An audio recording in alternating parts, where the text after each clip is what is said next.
नमस्कार, भारत H7 में आप सभी का बहुत स्वागत है। मैं हूं जया सिन्हा। इस विशेष पेशकश में हम आपके लिए लेकर आए हैं देश के विभिन्न राज्यों की मुख्य खबरें। लेकिन सबसे पहले आइए शुरुआत करते हैं इस वक्त की हेडलाइंस के साथ। 18वीं लोकसभा के पहले सत्र का आगाज। प्रधानमंत्री नरेंद्र मोदी ने ली लोकसभा सदस्य के रूप में शपथ। सदन में हुआ पीएम का जोरदार स्वागत। नए संसद भवन में पहली बार हुआ नवनिर्वाचित सदस्यों का शपथ कार्यक्रम।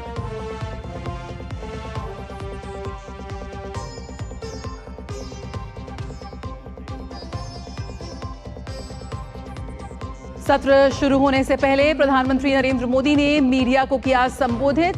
कहा, देश चलाने के लिए आपसी सहमति जरूरी। संविधान की मर्यादाओं का पालन करते हुए सबको साथ लेकर चलने का दिया संदेश।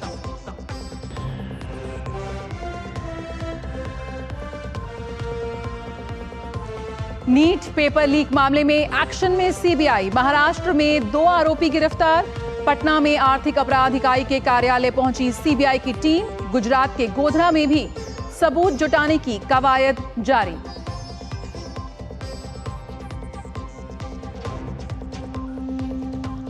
तमिलनाडु शराब त्रासदी को लेकर राज्य सरकार के खिलाफ एआईएडीएमके का प्रदर्शन। बीजेपी अध्यक्ष जेपी नड्डा ने भी कांग्रेस अध्यक्ष खड़गे को लिखा पत्र। संसद परिसर में बीजेपी के विरोध प्रदर्शन में शामिल होने का दिया न्योता। केंद्रीय मंत्री एल मुरुगन ने भी मामले में इंडी गठबंधन की चुप्पी पर उठाया सवाल।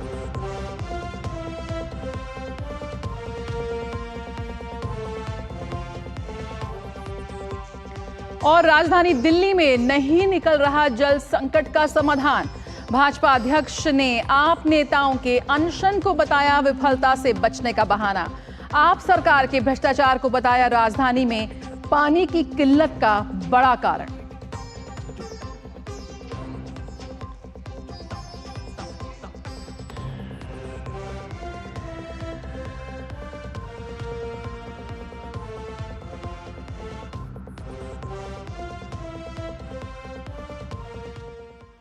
लगातार तीसरी बार जनता का जनादेश मिलने के बाद प्रधानमंत्री मोदी ने आज 18वीं लोकसभा के सत्र की शुरुआत के साथ ही लोकसभा सदस्य के रूप में शपथ ली।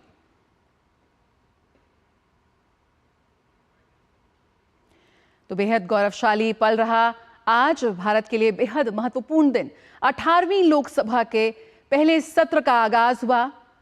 मॉनसून सत्र की शुरुआत हुई है और लोकसभा में नए सदस्यों का शपथ ग्रहण कार्यक्रम के साथ हुई आज के दिन की शुरुआत। और सबसे पहले प्रधानमंत्री ने लोकसभा सदस्य के रूप में शपथ ली। वहीं पीएम के लोकसभा सदस्यता की शपथ लेने के बाद देश के विभिन्न राज्यों से चुनकर आए मोदी मंत्रिमंडल के सहयोगियों ने भी सांसद के तौर पर शपथ ली। अमित शाह केंद्रीय गृह मंत्री, राजनाथ सिंह केंद्रीय रक्षा मंत्री, सड़क परिवहन और राजमार्ग मंत्री नितिन गडकरी, शिवराज सिंह चौहान, किरण रिजिजू, डॉक्टर मनसुख मांडविया। आप अपने टेलीविजन स्क्रीन पर देख सकते हैं। चुनाव जीतकर आए तमाम सदस्यों ने आज लोकसभा में नए संसद भवन में नए सदस्यों के रूप में शपथ ली। और अब बात नीट की। बतौर केंद्रीय शिक्षा मंत्री शपथ लेने के बाद धर्मेंद्र प्रधान की सबसे बड़ी चुनौती थी नीट को लेकर देश भर में उमड़ रही नाराजगी को दूर करने की। इस मामले को लेकर शिक्षा मंत्री एक्शन में हैं और स्पष्ट कर चुके हैं कि विद्यार्थियों का हित मोदी सरकार की सर्वोच्च प्राथमिकता है और इस पर कोई समझौता नहीं किया जाएगा। शिक्षा मंत्रालय ने सीबीआई को नीट के पेपर लीक की जांच का जिम्मा सौंपा है और इसके बाद सीबीआई की कार्रवाई लगातार जारी है और आरोपियों पर कड़ा प्रहार होता नजर आ रहा है। सीबीआई की टीम अलग अलग राज्यों में जा रही है ताकि जिन राज्यों में एफआईआर दर्ज की गई है वहां से सबूत जमा कर सके। नीट पेपर लीक मामले में बिहार, झारखंड के बाद अब महाराष्ट्र का कनेक्शन भी सामने आया है। नांदेड़ की एटीएस टीम ने संदेह के आधार पर लातूर से 2 शिक्षकों को गिरफ्तार किया है। ये दोनों शिक्षक संजय तुकाराम जाधव और जलील उमर खान पठान जिला स्कूल परिषद के शिक्षक हैं। तो नीट पेपर लीक मामले में यहां पर सीबीआई की ताबड़तोड़ कार्रवाई जारी। अलग अलग राज्यों में कार्रवाई इस वक्त सीबीआई कर रही है। और इसके साथ ही दिल्ली के 2 निवासियों इरना मशनाजी कोंगलवार और गंगाधर समेत कुल 4 लोगों के खिलाफ लातूर के शिवाजी नगर पुलिस स्टेशन में मामला दर्ज किया गया है। इन चारों के खिलाफ सार्वजनिक परीक्षा अनुसूचित साधनों की रोकथाम अधिनियम 2024 की धारा 3(वी), 4 और 10 के साथ साथ भारतीय दंड संहिता की धारा 420, 120(बी) के तहत मामला दर्ज किया गया है। इस पूरे मामले की जांच के लिए लातूर शहर के उप विभागीय पुलिस अधिकारी भागवत फुंडे के नेतृत्व में एक एसआईटी का गठन किया गया है और आगे की जांच चल रही है। और इसी क्रम में सीबीआई की टीम पटना भी पहुंची और एफआईआर के साथ साथ मामले से संबंधित सबूत इकट्ठा कर रही है। वहीं सीबीआई की एक और टीम गुजरात के गोधरा भी पहुंची है। गुजरात पुलिस ने इस मामले में 5 लोगों को गिरफ्तार किया था। गौरतलब है कि 4 जून को आए इसके नतीजे के बीच पेपर लीक की खबरों ने तूल पकड़ लिया। इसके बाद मामले की जांच शुरू हुई। इस मामले में कई लोगों की गिरफ्तारी भी हो चुकी है।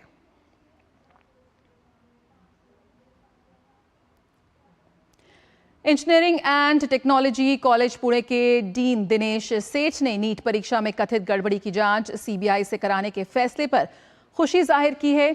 उन्होंने कहा कि केस को सीबीआई को सौंपने के बाद जांच में पारदर्शिता आएगी। We should not forget that all of us, we are working towards positioning Bharat as a hub of knowledge or a seat of learning.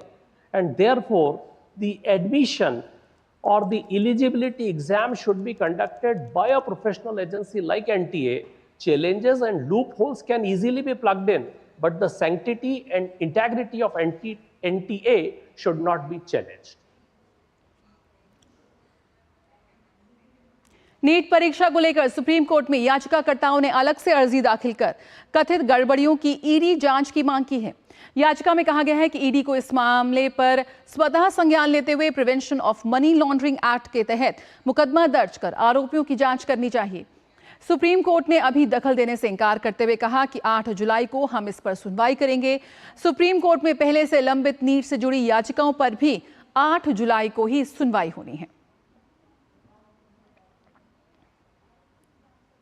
तो नीट में सुप्रीम कोर्ट में ईडी जांच की मांग को लेकर याचिका दायर की गई है, लेकिन फिलहाल सुप्रीम कोर्ट ने अभी इस पूरे मामले में दखल देने से इनकार किया है और बोला है कि सारी जितनी भी याचिकाएं हैं उन पे एक साथ 8 जुलाई को सुप्रीम कोर्ट सुनवाई करेगा।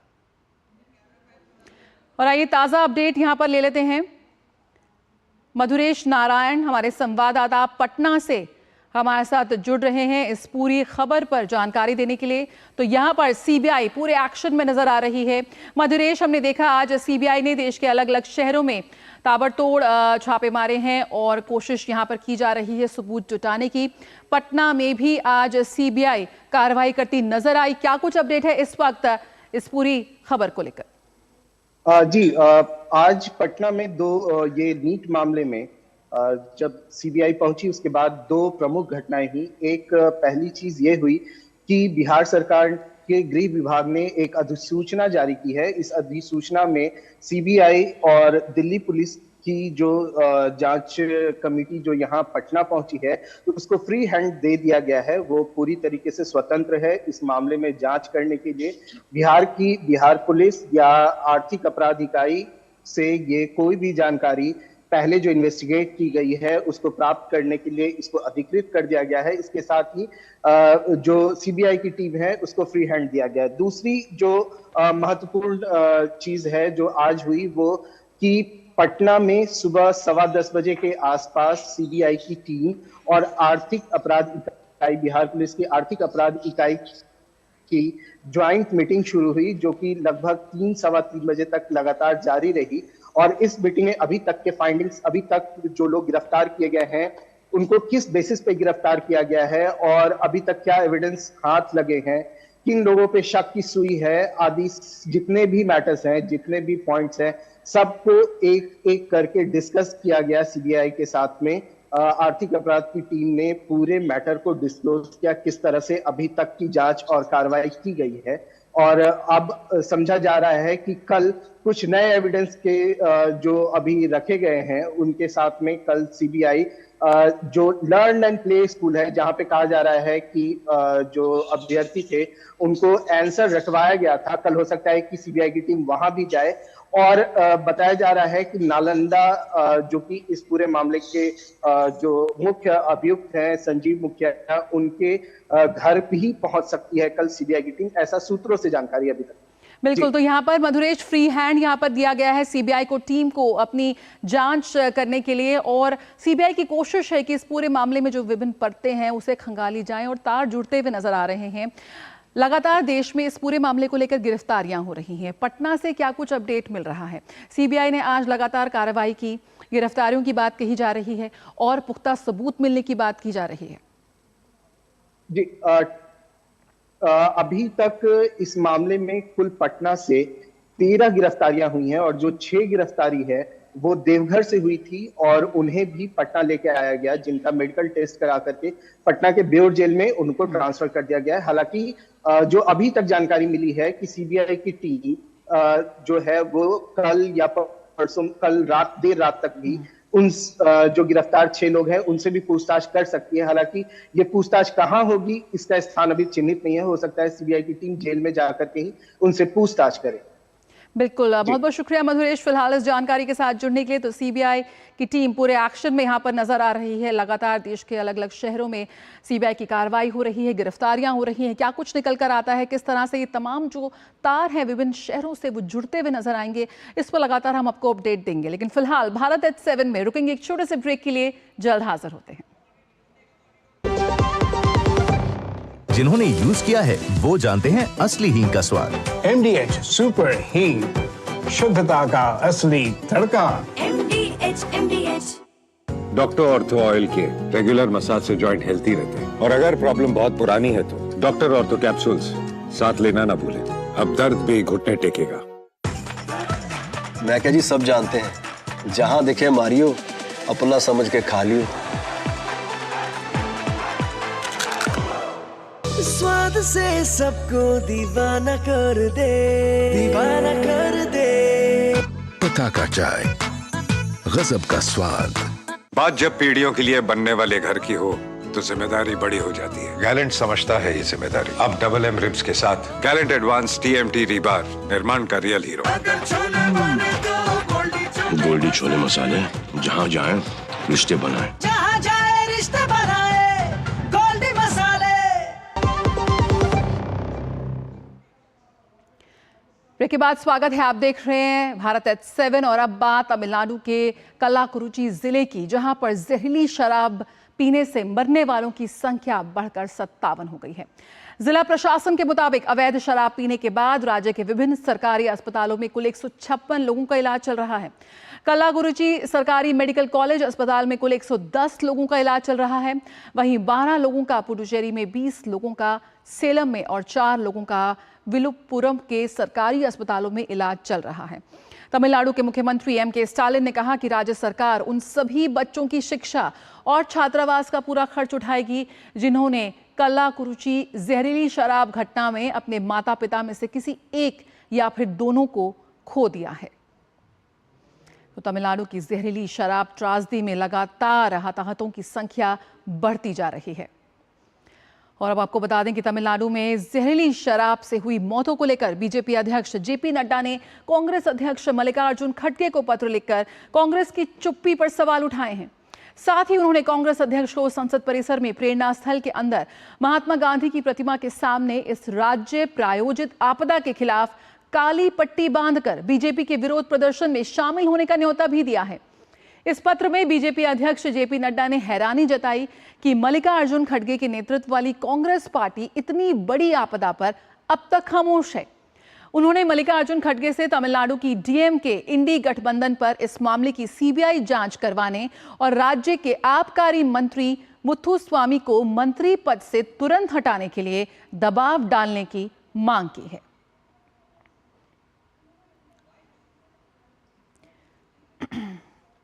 तमिलनाडु के कल्लाकुरुची में जहरीली शराब से मौत के मामले को लेकर AIADMK ने राज्य की स्टालिन सरकार के खिलाफ मोर्चा खोल दिया है।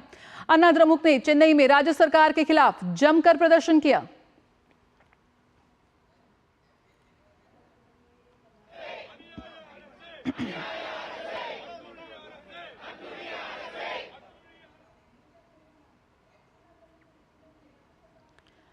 कलाकुरुचि जहरीली शराब त्रासदी मामले में तमिलनाडु के भाजपा अध्यक्ष के अन्नामलाई और भाजपा नेता तमिलसाई सुंदरराजन वहां के राज्यपाल RN रवि से मिले और मामले में CBI जांच की मांग करते हुए शिकायत दर्ज कराई।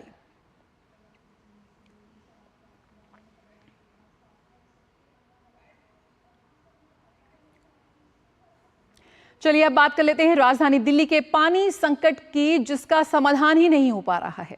जी हां, दिल्ली में पानी का संकट बरकरार है। वहीं पानी पर सियासत से दिल्ली वालों की मुश्किलें हल होती नहीं दिख रही।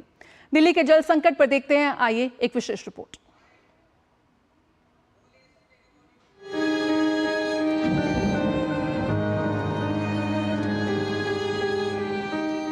पानी इस क्षेत्र में सबसे ज़्यादा समस्या है कि पानी एक तो बहुत गंदा आता है, दूसरे टाइम से नहीं आता, और इस समय जब भी चलाते हैं इतना गंदा पानी आता है कि कई बार तो बदबू आती है उसमें। जो जल बोर्ड का पानी पीछे से आता है ना सप्लाई का, कभी तो आता ही नहीं, और जो आता भी है तो बहुत गंदा आता है, और वही यूज करने वाला पानी हमारे और कोई साधन नहीं है। हमारे यहाँ सबसे एक तो सीवर की और पानी की इतनी समस्या है कि जो पानी आता है इतना गंदा आता है बाजी, जितने पानी का बिल उससे ज़्यादा डॉक्टर का बिल आ जाता है।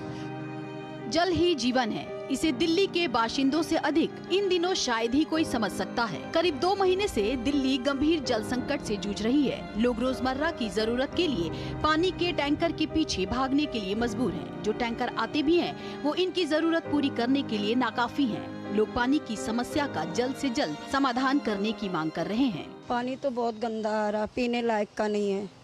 हम लोग कहाँ से खरीद के पी सकते हैं, गरीब आदमी। पानी अच्छा नहीं आता, एकदम पीला पानी आता, कपड़े धो बदबू आती है, कपड़ों में भी बदबू आने लगती है। बाजार से पानी ले पानी पी रहे हैं, बच्चे बीमार हो जाते, पानी इतना गंदा बदबू पानी में नहाने मुश्किल हो जाता है केवल पानी से। पानी की समस्या गलियों और कॉलोनियों से होती हुई अब अस्पतालों तक पहुंच गई है। दिल्ली में पानी की समस्या दिन पे दिन बढ़ती जा रही है, लेकिन उसके साथ साथ राजनीति भी बढ़ रही है। अभी हम यहाँ शशि गार्डन में हैं, दिल्ली में स्थित, और यहाँ पर जो लोग हैं आइए उनसे जानते हैं। दीदी, आपको पानी की क्या समस्या? बहुत समस्या हो रही है, बहुत गंदा पानी आ रहा है, कभी कभी तो पीने लायक भी पानी नहीं आता, हम बहुत परेशान हो रहे हैं। पानी तो बिल्कुल आज के टाइम में खराब आ रहा है, लोगों के पेटों में दर्द, बीमारियां बहुत ज्यादा हो रही है। हमें पास से पानी लेना पड़ रहा है, खरीदना पड़ रहा है। नंबर तीसरी क्या है कि जेई और ए कोई सुनने वाला नहीं है। पानी बहुत गंदा आ रहा है, नहाते हैं पानी में से स्मेल आती है। लेकिन जिसके कंधे पर जल आपूर्ति की जिम्मेदारी है, वो अनशन पर बैठी हैं। दिल्ली में पानी के संकट के लिए हरियाणा सरकार को जिम्मेदार ठहरा रही हैं। अनशन के दौरान अपनी खराब सेहत का हवाला दे रही हैं, लेकिन इससे जनता की दिक्कत कम होने का नाम नहीं ले रही। वहीं दिल्ली सरकार के आरोपों को सिरे से खारिज करते हुए भाजपा लापरवाही का आरोप लगा रही है। लगातार पानी सरप्लस आ रहा है, लेकिन पानी की चोरी नहीं रोकेंगे जी। 3-3, 4-4 मंत्री खड़े होकर बोलते हैं, लेकिन पानी की चोरी, पानी की कालाबाजारी और टैंकर माफिया पे एक शब्द नहीं बोलते। और जो जिसे आप अनशन कह रहे हैं, वो एयर कंडीशन अनशन क्योंकि सक्सेस नहीं हो पा रहा है और कोई रास्ता ढूंढ रहे हैं निकलने का, कोई एस्केप रूट ढूंढ रहे हैं, तो मुझे लगता है इस तरीके की उनकी राजनीतिक चाल होगी।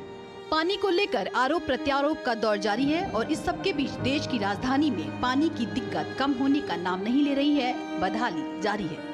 डॉक्टर शिव शर्मा के साथ ब्यूरो रिपोर्ट, टीटी न्यूज। तो आखिर कब सुलझेगा दिल्ली वासियों का ये संकट? उत्तर प्रदेश के मुख्यमंत्री योगी आदित्यनाथ ने शाहजहांपुर को नया उपहार दिया है। मुख्यमंत्री योगी ने शाहजहांपुर के सुनियोजित विकास के लिए शाहजहांपुर विकास प्राधिकरण के गठन की आवश्यकता बताई, जिसे लेकर उन्होंने आवास विभाग के अधिकारियों के साथ महत्वपूर्ण बैठक की। इसके लिए आवश्यक दिशा निर्देश जारी किए गए। बैठक में मुख्यमंत्री ने कहा कि होटल इंडस्ट्री को प्रोत्साहित करने के लिए हमें अपने बिल्डिंग बायलॉज में परिवर्तन करने की आवश्यकता है। इसके अलावा उन्होंने अधूरे सरकारी निर्माण कार्यों को पूरा करने के निर्देश दिए हैं।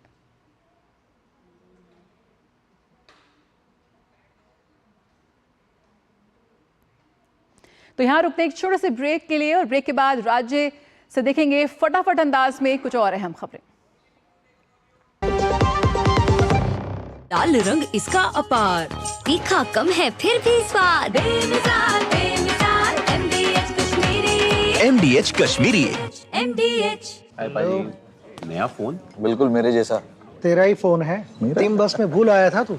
क्रिकेट के बाद का प्लान ऐसे मत भूल जाना भाई। क्रिकेट के बाद का प्लान मतलब पाजी? मतलब रिटायरमेंट का प्लान। इस जनरेशन ने तो उस बारे में सोचा भी नहीं होगा। नहीं भाई पहले मैच से ही सोचा है, इसलिए तो वो कर रखा है। वो मतलब क्या? वही जो सब लोग सही है करते रहते हैं। म्यूचुअल फंड्स में SIP। म्यूचुअल फंड्स में SIP। अगर ऐसे भूल भी जाओ ना तो भी रिटायरमेंट का प्लान बैकग्राउंड में चलते रहना चाहिए ताकि आगे की लाइफ सेट रहे। सही है। म्यूचुअल फंड निवेश बाजार जोखिमों के अधीन है। योजना से जुड़े सभी दस्तावेजों को ध्यान से पढ़ें। सोना सिर्फ गहना नहीं होता, कभी पुश्तैनी पहचान तो कभी प्यारी सी याद होती है। लाइफ में आगे बढ़ने के लिए उसी सोने से गोल्ड लोन लेने का फैसला समझदारी का होता है। मुथूट फाइनेंस ये बात समझते हैं, इसीलिए वो ईमानदारी, सच्चाई और आपके विश्वास को सबसे बढ़कर मानते हैं। मुथूट फाइनेंस, सदियों का भरोसा हमेशा के लिए। तो गोल्ड लोन के लिए कॉल करें 1-800-313-1212।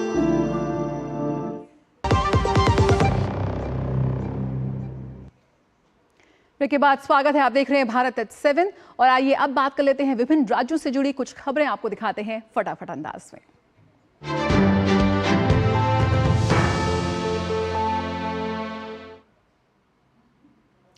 आंध्र प्रदेश के मुख्यमंत्री N. चंद्रबाबू नायडू ने वेलागुड़ीपुड़ी में सचिवालय के प्रथम ब्लॉक में कैबिनेट बैठक की अध्यक्षता की। बैठक में अन्य मंत्री और सांसद भी हुए शामिल। तो वहीं आंध्र प्रदेश के मंत्री नारा लोकेश ने सूचना प्रौद्योगिकी, इलेक्ट्रॉनिक्स और संचार मंत्री के रूप में कार्यभार संभाला।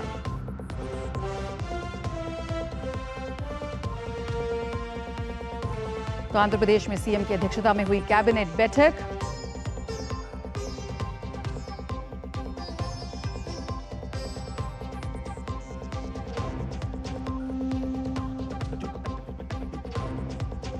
और दिल्ली के यशोभूमि कन्वेंशन सेंटर में अंतर्राष्ट्रीय परिधान मेले में 350 से अधिक घरेलू विक्रेता और 50 से अधिक देशों के विदेशी खरीदार लेंगे भाग। 3 दिनों तक चलने वाले इस मेले का उद्घाटन 25 जून को कपड़ा मंत्री गिरिराज सिंह करेंगे।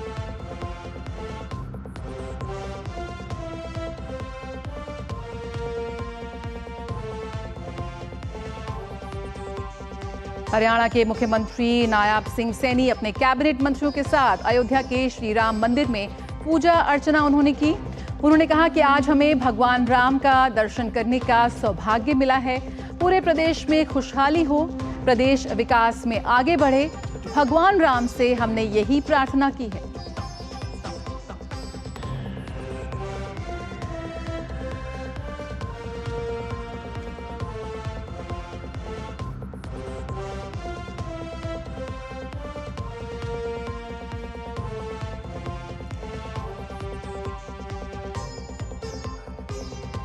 और श्रीनगर के मलरट्टा इलाके में आग लग गई।